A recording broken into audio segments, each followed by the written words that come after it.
चलें, कयास जो है it is also a third source of Islamic law ना, जिस तरीके से हम लोगों ने इजमा के बारे में पढ़ा था। अब इजमा का स्टेटस और कयास के स्टेटस में फर्क है थोड़ा सा। There is a big difference between ijma and qiyas. Ijma will be performed when we have no solution in Islamic law about any legal problem. But when we have a case which is resembling to our problem, and then if we compare our case with the previous case and make a solution or apply a previous decision on our current situation, then it will be called qiyas. या फिर इसको हम कहेंगे analogy, या फिर comparing something with another thing. जैसे हम इसको इस तरह से भी ले सकते हैं कि जैसे मिसाल के तौर पर हम पानी एक गिलास में लेते हैं, फिर दूसरे गिलास में पानी लेके दोनों को कंपेयर करते हैं, किसमें पानी ज्यादा है किसमें कम है, या दोनों में एक जैसा है या नहीं है। इसको भी हम कह सकते हैं इसको भी कयास करना या सोचना। कयास के लफ्जी माने हैं थिंकिंग अबाउट समथिंग। इजमा कब होगा? जब हमारे पास कोई सॉल्यूशन नहीं होगा। कयास कब होगा? जब हमारे पास प्रीवियस केस हमारे रिजेंबल करता हुआ हमारे केस के साथ जो है उसके अहकामात मौजूद होंगे। अच्छा, इसके एलिमेंट्स क्या क्या हैं? अब आ जाते हैं इसके मुख्तलिफ एलिमेंट्स की तरफ ना। इसके एलिमेंट्स थोड़े जूम करें, नजर नहीं आ रहे। नजर नहीं आ रहे तो जूम कैसे करें? इसकी ऐसा करते हैं, वो बढ़ा देते हैं, इसका जो फॉन्ट है इसको बढ़ा देना है। हाँ, इसको पहले सेलेक्ट कर लेते हैं।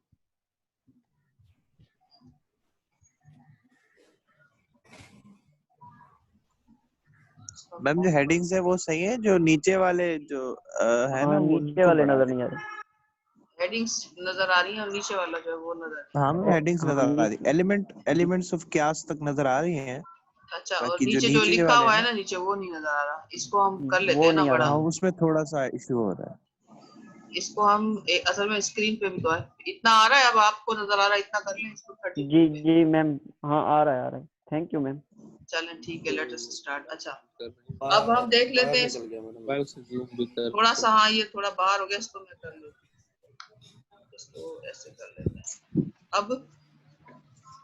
अब शो हो रहा है बिल्कुल ठीक?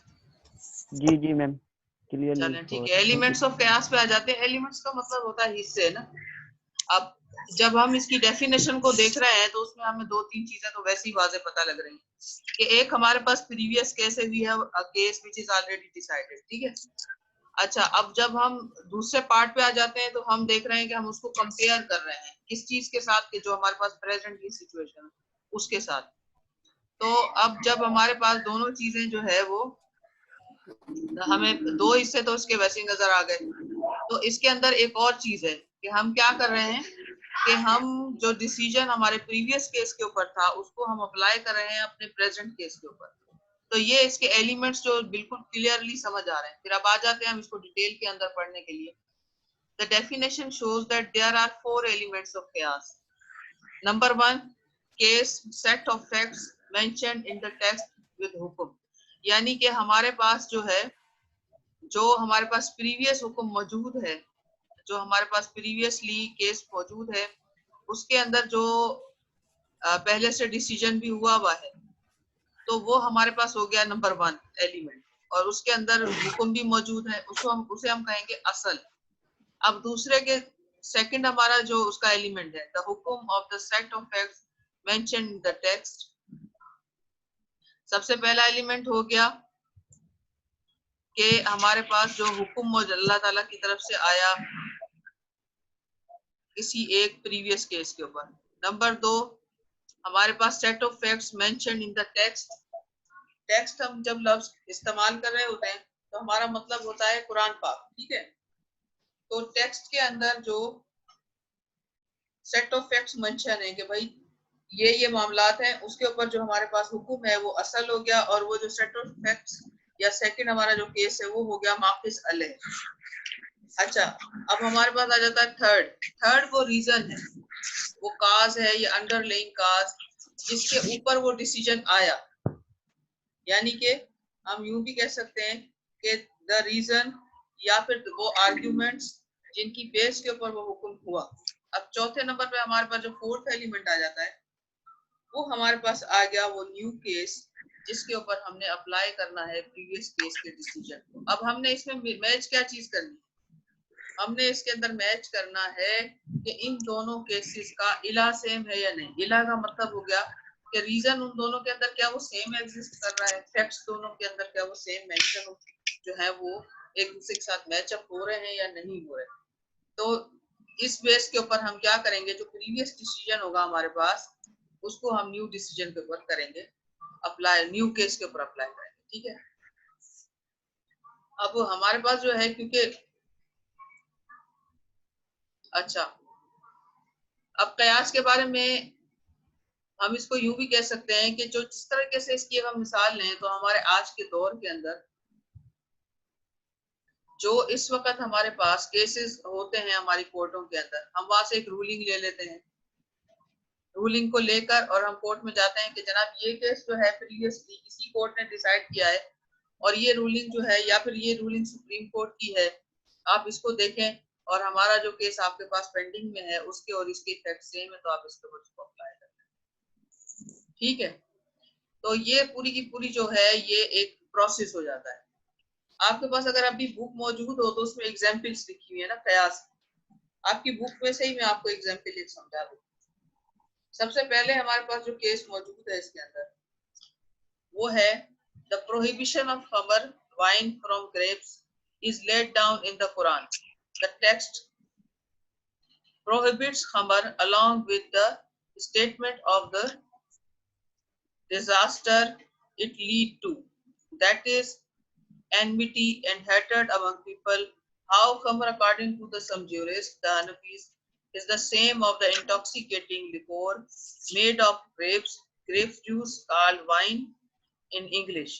अब हमारे पास जो बेसिक जो हमारे पास हुक्म मौजूद है कुरान पाक में वो है खमर के बारे में। ठीक है, खमर क्या है?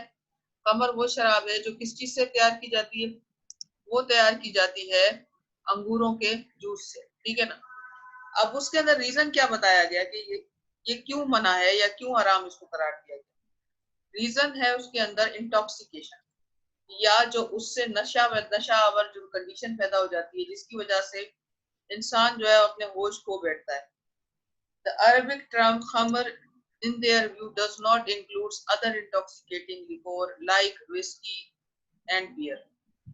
अच्छा, यहाँ पर हम बात करें विस्की और बियर जो है वो किसी उसके इंग्रेडिएंट्स जो है वो उसमें ग्रेप्स शामिल नहीं है, दूसरी चीजें शामिल। तो अब कहने का मकसद ये कि उसके बारे में तो कुरान पाक में कुछ भी नहीं लिखा, लेकिन जो इला है, जो रीजन है या जो कंडीशन पैदा होती है वो बिल्कुल सेम है। उसमें भी वही है कि इंटॉक्सिकेशन जो है शामिल है, उसके इंग्रेडिएंट्स में भी उसके अंदर भी सेम वही मसला है कि इंसान जब पीता है तो वो अपने होश हवास खो बैठता है। अच्छा, अभी अगर हम आजकल के दौर में देखें तो खाली जो है हमारे पास सिर्फ और सिर्फ ये only we don't have examples of whisky and beer. हमारे पास इंटॉक्सिकेटिंग जो हमारे पास मटेरियल्स हैं उनकी एक लंबी सारी लिस्ट है जिसमें बहुत सारे नार्कोटिक सब्सटेंसेस भी आते हैं।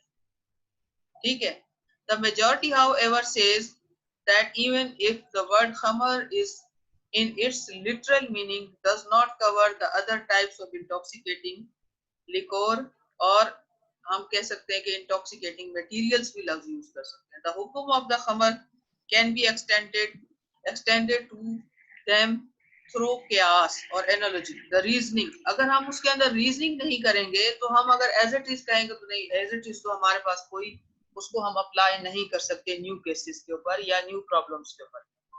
हम न्यू प्रॉब्लम्स में उसके जो अप्लाई करेंगे तो उसमें सबसे पहले तो हमें उसमें रीजन ढूंढना होगा कि वो पहले हराम क्यों हुआ।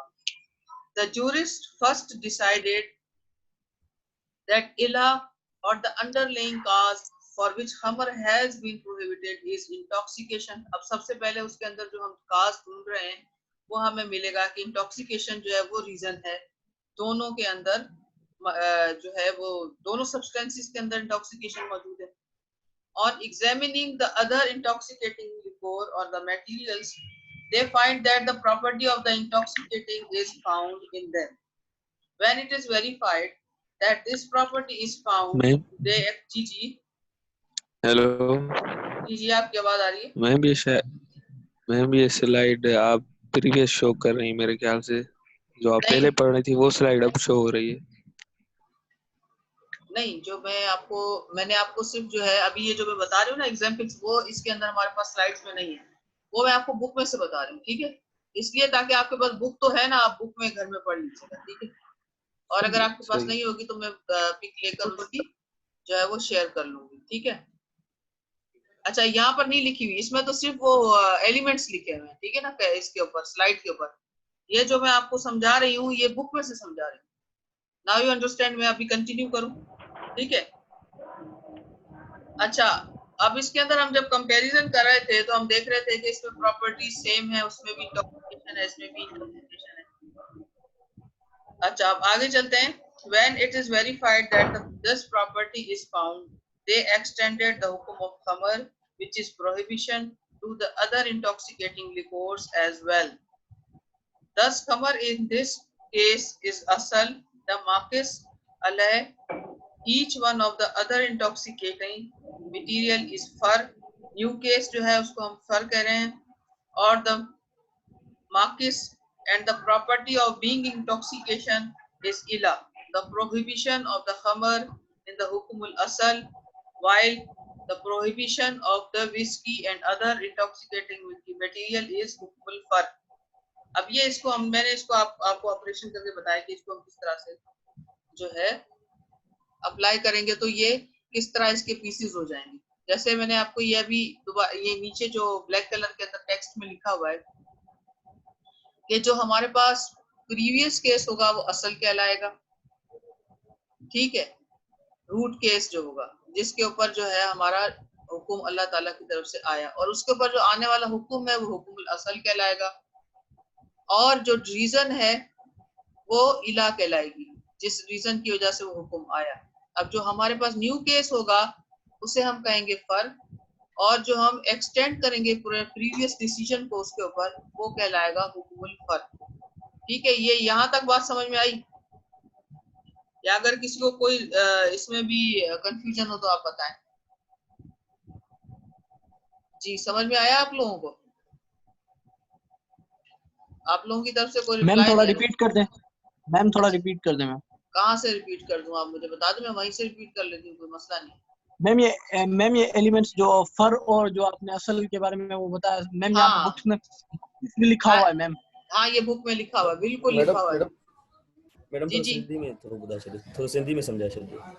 अच्छा, सिंधी में हाणे ईअं आहे त जेको प्रीवियस केस या जेको ऑलरेडी केस ते हुकुम क़ुरान पाक में मेंशन आहे, उहो जेको केस आहे हुनखे चवंदासीं उहो असल आहे, ठीकु आहे। असल ओरिजिनल शइ खे चवंदा आहिनि, इहो त क्लियर आहे न तव्हांजे ज़हन में? हा मैडम उहो सम्झ में अची वियो। हा, हाणे हुनखे जेको रूट केस आहे या जेको प्रीवियस केस आहे उहो असल आहे, हुनखे माकिस अलेब चई था सघूं पाण, अरेबिक वर्ड आहे। ऐं हुन ते जेको अल्लाह साईं जो हुकुम मौजूद आहे त भई ही हराम आहे, ये मिसाल असां वरितीसीं शराब जी, ठीक है। पर हुन में जेको लफ्ज़ यूज़ थियल आहे वो खमर यूज़ थियल आहे। हाणे खमर चवंदा आहिनि जेको आहे सो शराब जेका तयार थींदी आहे छा सां? अंगूर सां। अंगूरनि सां जेका शराब तयार थींदी आहे उनखे खमर चवंदासीं। बाक़ी जेके ॿियूं शराबूं आहिनि या ॿिया जेका इंटॉक्सिकेटिंग मटीरियल्स आहिनि उनखे खमर कोन चवंदासीं, उन्हनि जा पंहिंजा पंहिंजा नाला आहिनि अरबी। हाणे हुन ते जेको हुकुम आयल आहे उहो आहे त ही हराम आहे। हाणे बाक़ी दुनिया में ॿियूं बि जाम शयूं आहिनि जंहिंसां इंटॉक्सिकेशन आहे हुन में मटीरियल, ऐं उहे जेको आहे सो नुक़सानकार आहिनि इंसान जे लाइ।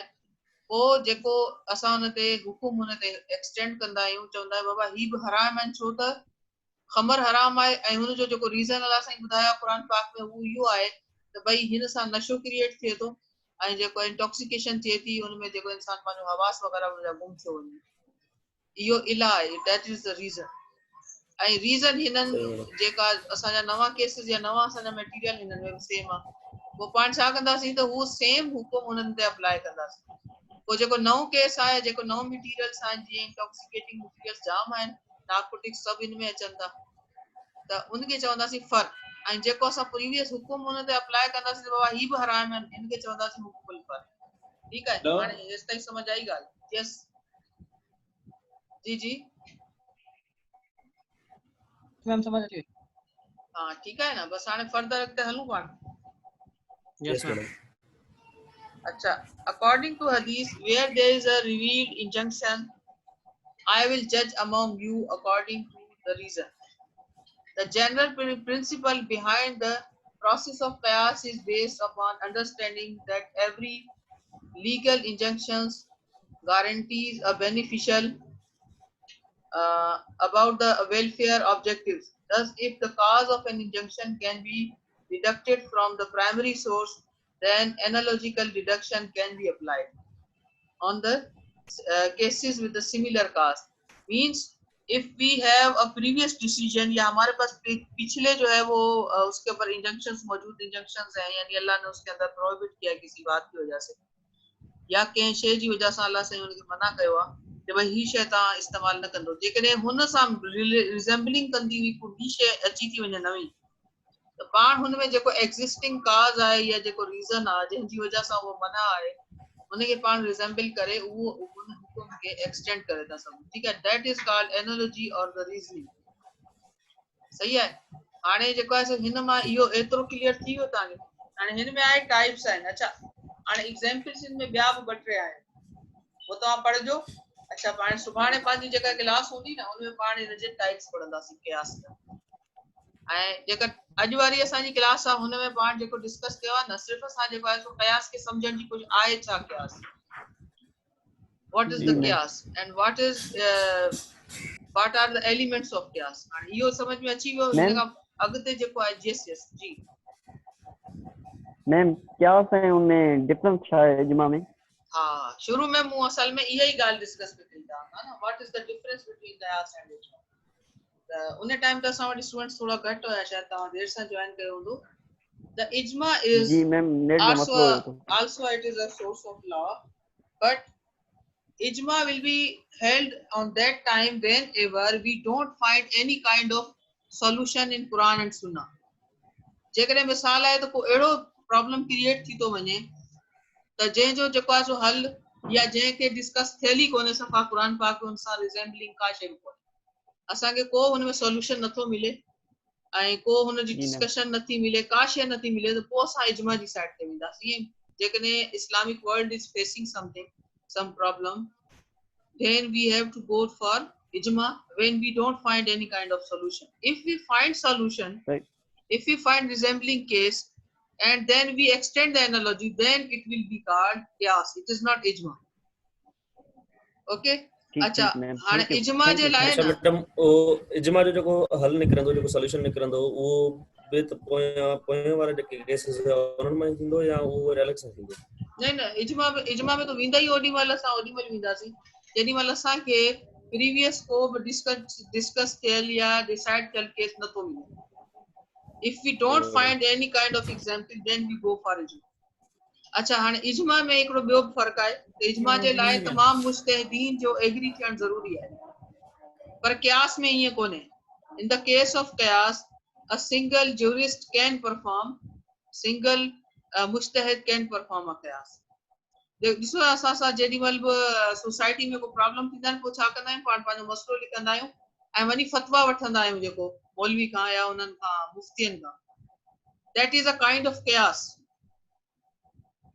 अच्छा वो क्या करते हैं वो कैसे हमारे को डिसीजन करके देते हैं पिछला कोई हदीस कोई कुरान में से आयत वगैरह लेके उसकी मिसाल लेके फिर हमारे को उसका मसले का यस जी जी यस आई एम हियरिंग अगर पाकिस्तान में जी जी अगर पाकिस्तान में कोई जो फतवा अलग दे और सऊदी में या किसी और मुल्क में कोई अलग फतवा दे तो उसको हम इजमा की तरफ इजमा के स्टेटस को नहीं पहुंचेगा फिर वो परसुएसिव होगा persuasive it will be like फतवा and it will be persuasive in nature एक ही प्रॉब्लम पे अगर दो अलग अलग फतवा आ जाते हैं ना अलग अलग डिसीजन आ जाते हैं मुज्तहिदीन के तो उसमें से जो जिसको सही मुसलमान को लगे वो उसको फॉलो कर सकता है उसको इजाजत और वो जो है फिर उसको हम यस मैम ता जो क़यास से फतवा हिकड़ी शे है मैम टू टर्म्स छो मैम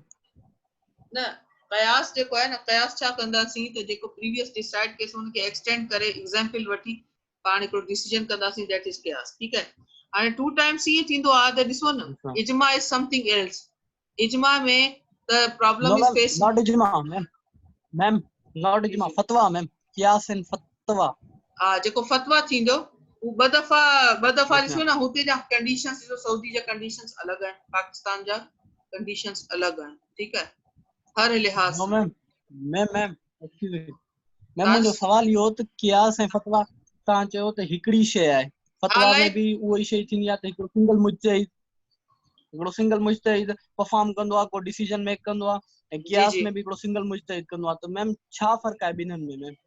को फ़र्क़ु कोन्हे देयर इज नो डिफरेंस उनखे पाण मैम फतवा पर जेको आहे ॿ टर्म्स आहिनि। न टर्म्स हिन लाइ आहे त जेको फतवा जो लफ़्ज़ आहे न इहो फतवा जो लफ़्ज़ इस्तेमालु थींदो आहे हिकिड़ो डिसीजन जेको थियो पर that is in Islamic law छा थींदो legal terminology and common terminology is different ठीकु आहे अच्छा मैम हिन में थोरो जी फ़र्क़ु आहे हाणे मिसाल आहे असां जेॾी महिल लॉ पढ़ंदा आहियूं त लॉ जी टर्मिनोलॉजीस छा थींदो आहे उहो बिल्कुलु डिफरेंट हूंदियूं आहिनि जेको हाणे मिसाल आहे त असां चवंदा आहियूं त there are two issues born out of wedlock मतलब हिन जो छा थींदो आहे आम टर्मिनोलॉजी में हिन जो मतिलबु थींदो आहे त हिन वाइफ एंड हस्बैंड जा ॿ ॿार आहिनि ठीकु आहे पर हाणे इशू जो लफ़्ज़ आहे जेको वो आम लफ़्ज़ आम फहम जेको मतिलबु आहे सो लैंग्वेज आहे उनमें उनजो मतिलबु आहे problem but here we are not discussing about problem we are saying that out of this marriage they have 2 children simple लेकिन जेॾी महिल असां हुन में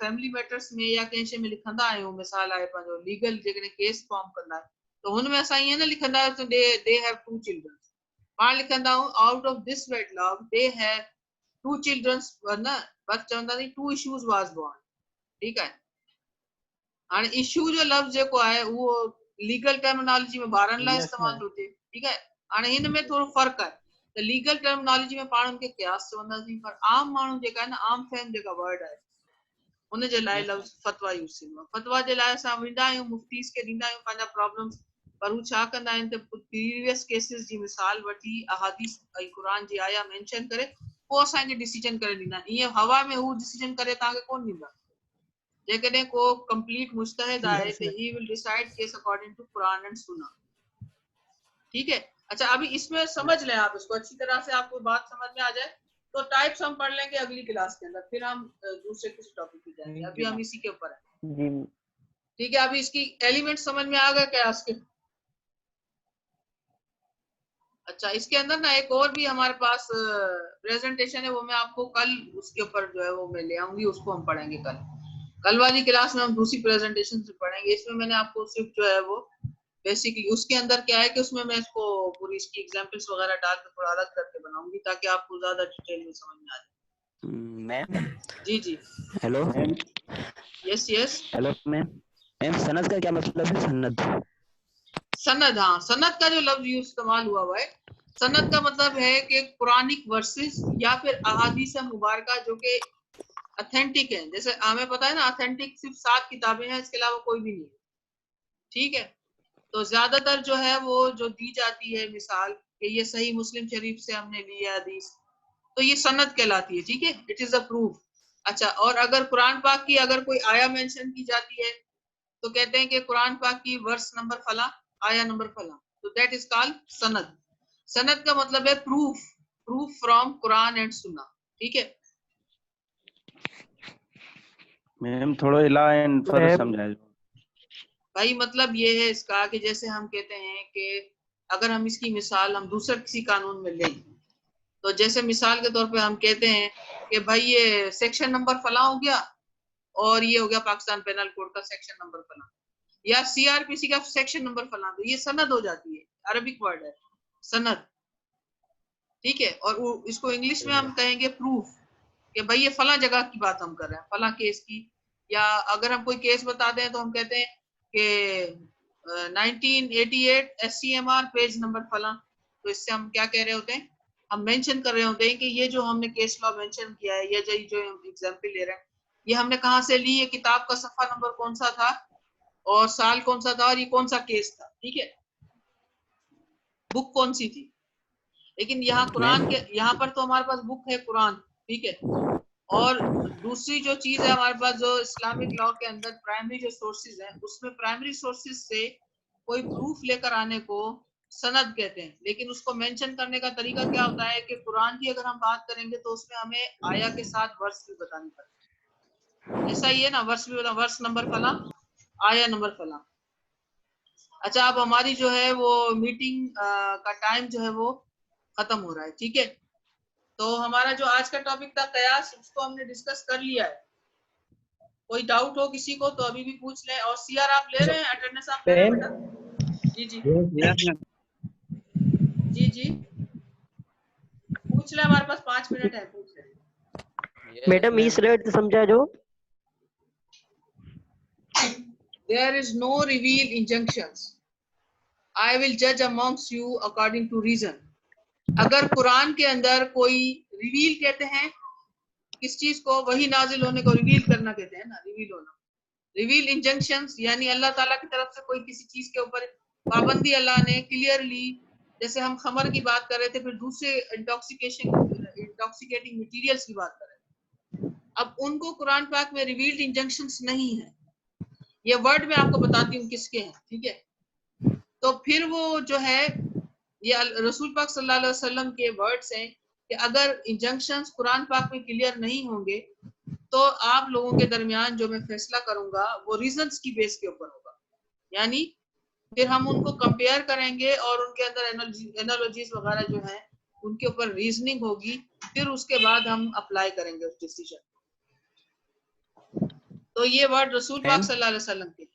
जी जी मैम, आपने प्रीवियस लेक्चर में ये कहा था कि रसूलुल्लाह सल्लल्लाहु अलैहि वसल्लम ने कंसेंसस दी थी कि शहर के अंदर रहकर जंग लड़ी जाए, मगर जो रेस्ट ऑफ द कंपेनियंस थे उन्होंने कहा था कि कंसेंसस नहीं, उनका ओपिनियन था, उनका एक ओपिनियन था। जैसे रसूल पाक मेजॉरिटी के जो है ओपिनियन को हमेशा जो है रिगार्ड देते थे और रीजनिंग के ऊपर जो है हमेशा। जी जी हाँ, मैंने जो बात की थी मैं वही बात कर रही हूँ कि जैसा कि मैम तो वो जी जी मैम तो वो क्या इजमा थी? नहीं, वो लाइक इजमा हम उसको कंसीडर कर सकते हैं, क्योंकि बाकी जो रेस्ट ऑफ जो क्यों कर सकते हैं मैम, नबी ने बात की है। नहीं, रसूल पाक सल्लल्लाहु अलैहि वसल्लम ने मतलब है कि इज्जत दी। किस चीज को इज्जत दी कि लोगों ने रीजंस के साथ रसूल पाक के पास एक चीज, रसूल पाक का डिसीजन तो नहीं आया था ना। हजूर सल्लल्लाहु अलैहि वसल्लम ने असाइनमेंट पीडीएफ में जमा करवानी है, लिखनी है। क्या कह रहे हो? अभी हम कोई दूसरी बात कर रहे थे। असाइनमेंट हैंड राइटिंग में लिखनी है या पीडीएफ में? बेटा बात सुनो, अगर तुमने लिख ली है, ठीक है, हाथ से हैंड राइटिंग से लिख ली है, तो आप उसकी ठीक है पिक्स लेके उसको कन्वर्ट कर सकते हो पीडीएफ में, ठीक है। और अगर आपने नहीं लिखी है तो बेटा आप उसको ऐसा करो, एमएस वर्ड में लिख के फिर आप उसको सेव एज कर लेंगे, वो आसान होगा आपके लिए, वो आप कर सकते हो, ठीक है। Thank you thank you. चलो, अभी वो हम टॉपिक से हट गए, पता नहीं कौन सी बात कर रहे हैं। अच्छा, हम बात कर रहे थे कि रसूल पाक सल्लल्लाहु अलैहि वसल्लम ने जो है वो क्या किया था कि वो डिसीजन नहीं दिया था। वो उस वक्त एक अंडर डिस्कशन बात थी। रसूल पाक का एक ओपिनियन था कि ऐसा करते हैं कि शहर के अंदर रह के लड़ते हैं, लेकिन जो मेजॉरिटी थी, जो असहाबा कराम थे, उन्होंने कहा कि नहीं ऐसा नहीं है रसूल पाक, हम ऐसा करते हैं आउट ऑफ सिटी जाके लड़ेंगे तो उसमें नुकसान भी कम होंगे। और ये तो फिर रसूल पाक ने कहा चले, डिसीजन फिर आखिर में फाइनली यही हुआ कि गजवा ओहद मैदान में लड़ी जाएगी, बाहर जाकर शहर से, और फिर शहर से बाहर जाकर एग्जाम्पल को इजमा में क्यों कंसीडर किया जाता है? नहीं बेटा, इजमा में हम कंसीडर नहीं कर रहे, इजमा अलग चीज है। इजमा ये है कि जब रसूल पाक सल्लल्लाहु अलैहि वसल्लम ने उनके विसाल से पहले, हमारी एक एग्जाम्पल इसके अंदर भी मौजूद है अपने किताब के अंदर। ये एक सहाबी थे रसूल पाक के, उनको भेजा था इस्लाम की दावत देने के लिए किसी दूसरे शहर में। तो रसूल पाक ने उनसे पूछा, उनका नाम था अपना, उन सहाबी का नाम था, बहन ने क्या था हीरा मेरे, हजरत, ये इसी किताब के अंदर ही है, अपनी बुक के अंदर मैंने मेंशन किया हुआ था उसका नाम, पता नहीं कहाँ चला गया। तो रसूल पाक ने उनको बुला के उनसे पूछा, अच्छा ये बताओ कि तुम जा रहे हो इस्लाम की दावत देने, लोगों के दरमियान तुम फैसला कैसे करोगे? तो उसने कहा कि रसूल पाक, मैं आपकी जो है अहादीस मुबारका में से जो है वो निकालूंगा इसका जो हल होगा मसले। तो रसूल पाक ने कहा अगर तुम्हें जो है वहां से ना मिले तो तुम क्या करोगे? तो फिर उसने कहा कि रसूल पाक, फिर मैं ऐसा करूंगा कि कुरान में से देखूंगा। फिर रसूल पाक सल्लल्लाहु अलैहि वसल्लम ने फरमाया कि अच्छा ये बताओ कि अगर तुम्हें कुरान से भी उसका सोल्यूशन नहीं मिलेगा तो तुम क्या करोगे? तो रसूल पाक को उसने सोचने के बाद थोड़ी देर कहा कि मैं ऐसा करूंगा कि जो वहाँ के जितने भी लोग होंगे मुस्तहिदीन उनको, यानी कि वहाँ के जो अक्लमंद या जितने इल्म रखने वाले लोग होंगे उन सबको मैं जमा करूंगा और उन सब से जो है वो मशवरा करूंगा और उसके बाद उनसे ओपिनियन लेने के बाद इस्लामिक जो प्रिंसिपल हैं उन सबको जो है कंसीडर करके मैं डिसीजन करूंगा। तो रसूल पाक ने कहा हाँ अब तुम बिल्कुल सही रास्ते पे हो और तुम बिल्कुल जो है तैयार हो कि तुम उन लोगों को इस्लाम की दावत दे सको। और रसूल पाक सल्लल्लाहु अलैहि वसल्लम ने जो है फिर उनको रुखसत करते हुए कहा कि शायद तुम जब वापस आओ, उसके बाद रसूल पाक का विसाल हो गया था, तो जब तुम वापस आओ तुमसे मेरी मुलाकात ना हो सके क्योंकि मैं हो सकता है इस दुनिया में ना रहूं। तो ये थे सहाबी हजरत मुस्लिम बिन अकील, नहीं क्या नाम था मेरे जहन से उसका नाम इस वक्त निकल गया, मैं आपको कल बता दूंगी इंशाल्लाह। नेक्स्ट हमारा जो भी लेक्चर होगा मैं इसके ऊपर जो है वो आपको थोड़ा सर्च करके उनका नाम जो है वो ढूंढ के मैं बताऊंगी। सही है। तो ये रसूल पाक सल्लल्लाहु अलैहि वसल्लम ने खुद एक इंस्ट्रक्शंस दी थी। अच्छा अब हमारी जो मीटिंग है वो भी टाइम आउट हो रही है। अच्छा अटेंडेंस ले ली आपने? सीआर आप पिक्स भी ले लें इनकी, पार्टिसिपेंट सबकी। यस मैम, स्क्रीनशॉट्स भी लिए हैं, कुछ मार्क किए हैं, अभी कर रहा हूं आपको। अब आप एक काम करेंगे, ये अपने पास भी सेव रखेंगे और अब आप ये मुझे भी व्हाट्सएप कर दें, ठीक है। अच्छा अभी तक हमारे पास ना प्रॉपर तरीके से कोई अटेंडेंस का भी सिस्टम जो है वो बना नहीं है क्योंकि वो जो ई पोर्टल है उसके अंदर बंद है। स्टॉप करें आप। जी क्या कह रहे हैं आप? मैम जो आप स्क्रीन शेयर कर रही हैं वो खत्म करें और इनके 1 मिनट के लिए माइक बंद करें तो सीक्वेंस हाँ ठीक है ठीक है ठीक है ठीक है, स्टॉप शेयरिंग करते हैं। अच्छा पार्टिसिपेंट्स के जो है जिनकी आवाज भी नहीं आ रही म्यूट डाल कर दें मैम 1 मिनट के लिए। अच्छा मैं इनके माइक जो है वो म्यूट कर देती हूँ सबके। ये कहाँ चलेगा पार्टिसिपेंट्स?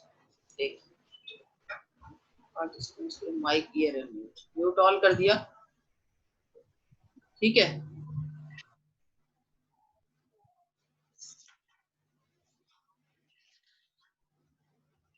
अब आप ले लें क्योंकि हमारी जो है वो मीटिंग बस 1-2 मिनट की बाकी है।